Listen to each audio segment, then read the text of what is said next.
All right, now we welcome on Glenn Shemmy Schembechler, former NFL scout and now running his own recruiting firm for high school athletes with GES Advisors. Shemmy, thanks for coming on the show. Let's start right there with the nickname. How did you get shortened down to Shemmy? Where'd that nickname come from? You know, it's a great question, James. It actually came from my grandmother, my father's mother in Barberton, Ohio. And so when she married my grandfather, his name is Glenn too. She actually hated the name Glenn on a regular basis. So she decided, I'm going to give you a nickname. I'm going to call you every day. And she literally took the last name and wrote it out and said, I'm going to start calling you Shemmy. And she spelled it out with the C in there. Didn't like it. Took the C out, and the rest is history. So with me being born in the fall of 1969, I am the last grandchild of Betty Schembechler. So to honor her and my grandfather, they nicknamed me after my grandfather, Shemmy. Great. Yeah, very cool story. So talk to me about your career. So longtime NFL scout with a number of the teams. Also read in your bio, you were a member of the 1997 Michigan staff. So just walk us through your career in the college and football and NFL football ranks.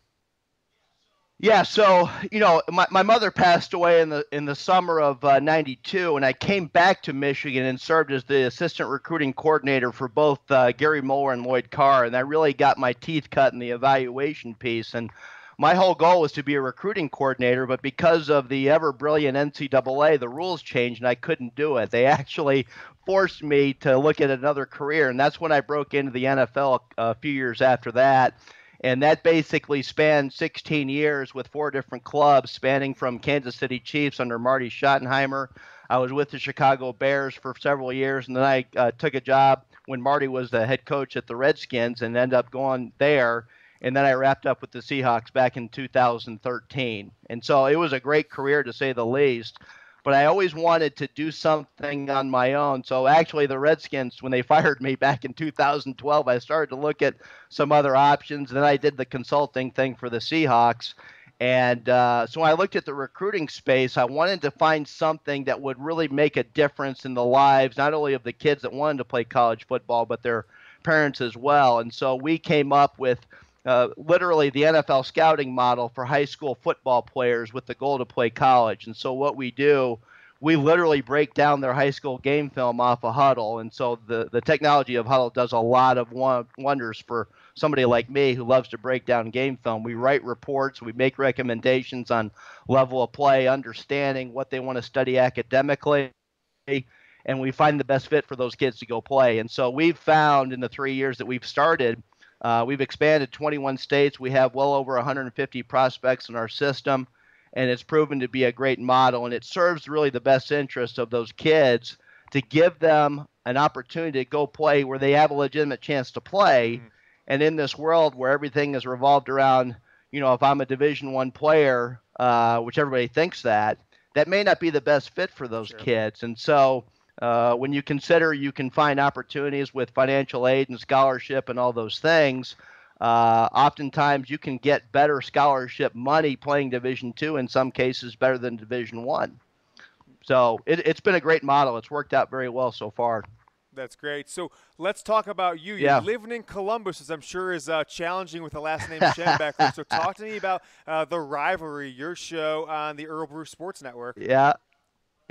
Well, it's funny. So my wife is from Columbus originally, and that's how I ended up here. We can't point to any other reason. So when you get married and you fall in love and do all those things, you do things that are out of the ordinary, and that's certainly the case with me. So since I moved down here, and when you're on the road in the NFL, you don't really get to know very many people because you're gone all the time. But since I left, I've been able to form some really wonderful relationships with many of the Ohio State faithful.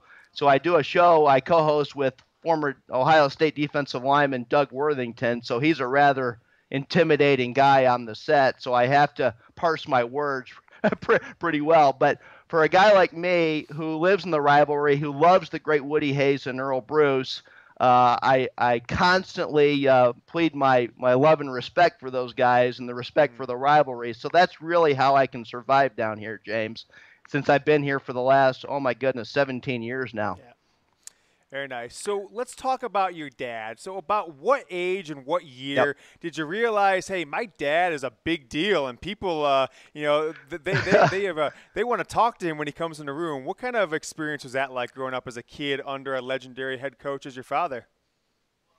Well, to say that it's unequivocally an unbelievable experience growing up in what I consider the greatest period of time of Michigan football, and the 10-year war and the war with Woody Hayes and Earl Bruce and all the great games that were a part of that. And when you're a kid like me, and you ask a very pertinent question there, James, is figure out that your dad was an outstanding football coach, I can tell you it didn't really hit me until I was about 7 or 8. Mm-hmm. And literally it came down because I used to start watching film with my dad. We'd watch high school film back at the house on Thursday nights during the fall because that's when he would do all of his recruiting work. And to understand how he studied the game, how he evaluated players, was always very fascinating to me. So I think it makes sense that my career turned out the way it was. But as you look back on those days, James, I mean, consider we won the Big Ten championship in 13 out of my dad's 21 years at Michigan, which is pretty unbelievable when you look back on it. And the opportunity to go to the Rose Bowl and to be a part of the Rose Bowl game and to go to California as a young kid, you talk about a true blessing and an unbelievable experience. Now, understand, we didn't have a great record in the Rose Bowl, but we do remember the ones that we won very vividly. So in 1981, my dad's first Rose Bowl win over Washington, what a huge deal that was. And when you're 11, 12, 13 years old, what a great impact that has on you and your love and your passion, not only for Michigan, but for the game itself. You know, it just makes sense that I end up going into the football industry, which indoctrination becomes pretty easy, don't you think, James? Yeah, absolutely. Keep it on the family business is football. So talk to me about Coach Yep. Jim Harbaugh. So I understand as a kid the Harbaugh family would babysit you. So talk to me about teenage Jim Harbaugh, who kind of was maybe at some level oversaw you, looked after you when you were a little younger than he was. Well, let's just say that Jim didn't get very much opportunity. There's some stories out there, and as much as I love Jim, he was not the greatest babysitter in the world. So we actually trusted Jackie and John a little bit more because Jim was more competitive than all of them. And so Sure.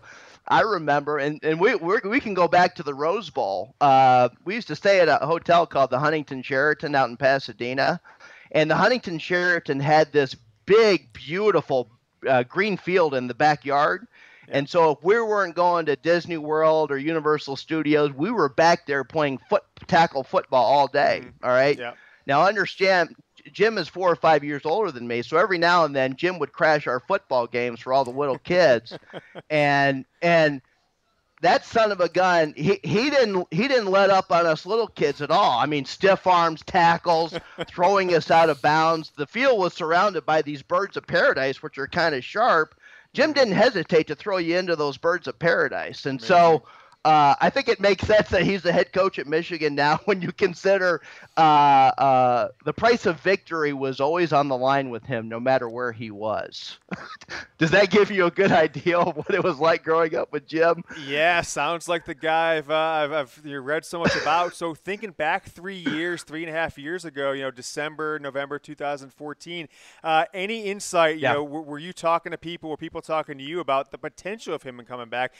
Did you have the opportunity to talk to him? Did you have the opportunity to talk to his family to kind of convince him? We read about all the players and everybody who reached out to Jim during that period. I did, but I can tell you that in all honesty, it was the guys that played with Jim, the captains, the guys that really they spilled blood for that program and built the program into what we know it to be today. And those were the guys that did a great job recruiting Jim. And I think with Jack and Jackie and understanding the loyalty between the Harbaugh family and the Michigan program, it wasn't nearly as difficult as some would say. I mean, I remember all the NFL pundits and all those guys saying that he would never go back to college. They simply don't understand the tradition of Michigan and how powerful it is. And I can tell you, if my father was still alive, he would have played a huge role in Jim coming back. And I know that my dad would have wanted Jim to come back because he knew he always wanted to be a coach. He knew he was going to be a great coach, and there's no doubt that he's proven that down through the years, whether it's at San Diego, Stanford, or the 49ers. We knew he was the guy that we wanted, and we believe that he's the guy that can take us to where we need to go as a program, not only within the Big Ten Conference, but on the national landscape as well.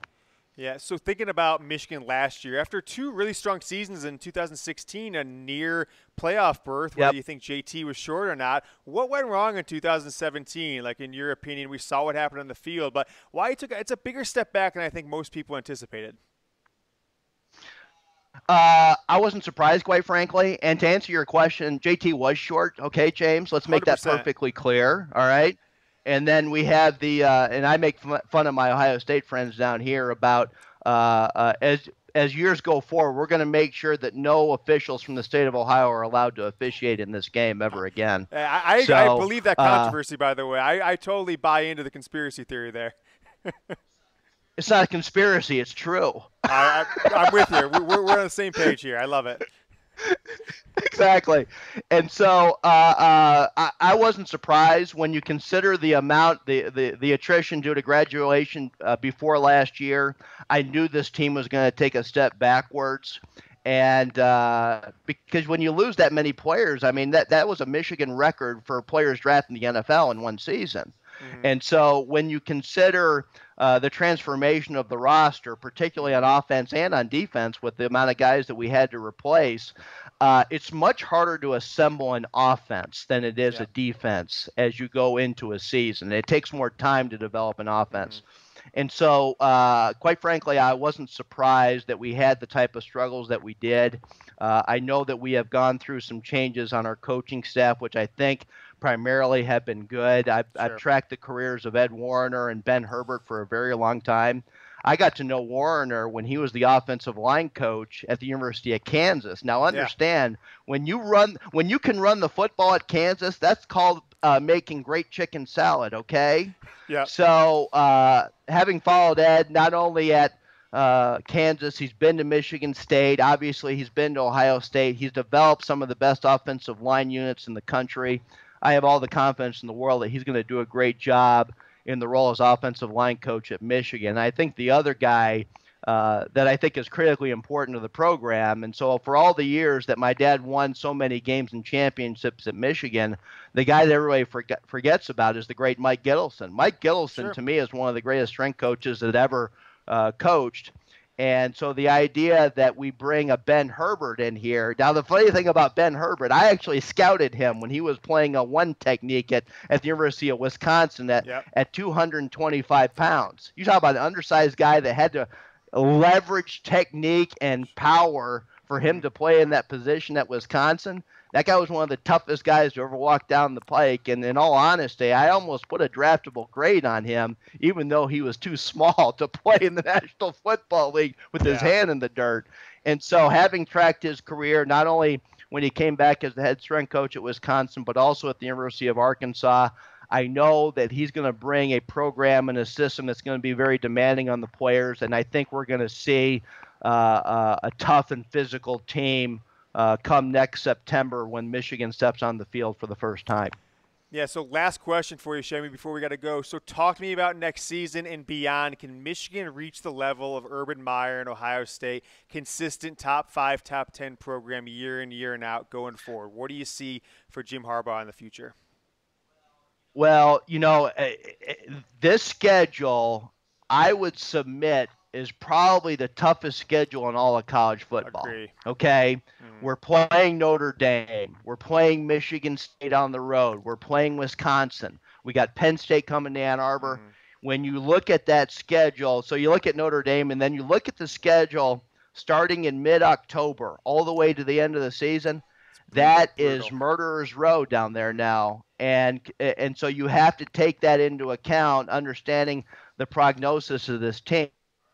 All right. If we can get our quarterback situation taken care of, and I believe that kid is going to be ruled eligible, I'll be shocked if he wasn't.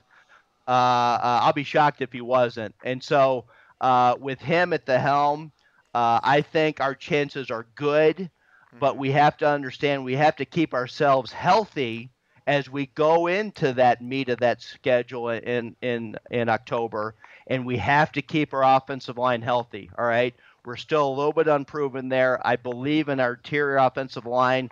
I think we should take Ruiz and move him in there to center. So the key for us is to whether we can shore up our tackle spots. All right, if we get that transfer from Rice to come in. Yep. And we get the who's our guy that was tackled that really had the bad injury 2 years ago? Newsome, yeah. Newsome. If Grant Newsome comes back and we can shore up the left and right tackle spots and we can run the football under the tutelage of Warner, we're going to have a chance to win the championship. But the key is we got to come to Columbus and take care of business. All right. For the last decade or so, the Ohio State Buckeyes have had our number. Yeah. But the one thing that I can tell you is that this series between Michigan and Ohio State, there's a reason why it's called the greatest rivalry in all of sports, is because the underdog is always going to carry a little bit of an advantage. And I think it's actually good for us as a Michigan team to have to come down here to Columbus if we're going to be playing for the championship, because what it does, it just brings great focus to what has to happen as a program. And so the mindset of the Michigan team and the Michigan coaching staff has to be the goal to beat Ohio State, because when my dad took the job in 1969, James, everybody knew that's what had to happen if we were going to compete on the national scale. So when we beat Ohio State in 69, that literally put the Michigan program on the map for the next 40 years easily. Yep. And so we have to get back to that mindset. What do we have to do every single day in order to beat Ohio State? And if our team can carry on that mantra and that mindset, the odds of being able to come down here and upset these Ohio State Buckeyes is better than not, all right? And I'm going to finish with this, James. You know, everybody says that, you know, we should have beaten them 2 years ago. If we had gotten anything better out of the quarterback position last year, we had a great chance to beat them then. Sure. I think if Shea Patterson takes on a leadership role through spring football and into the fall and puts our team in position to be able to achieve that goal, we're going to be in the best position to beat Ohio State that we've ever had in the last 20 years. Yeah, I totally agree with you there. I think those are the questions. Shea Patterson, the offensive line. His name is Shemmy Schembechler, son of legendary Michigan coach Bo Schembechler. You can catch him on The Rivalry on the Earl Bruce Sports Network. Go ahead and follow him on Twitter there at Shemmy Scout. Shemmy, thanks so much. Yeah, love to come on your show anytime soon. So we'll touch base after the show. Thanks a lot. Appreciate it, James. All the best to you, and go Blue. Go Blue.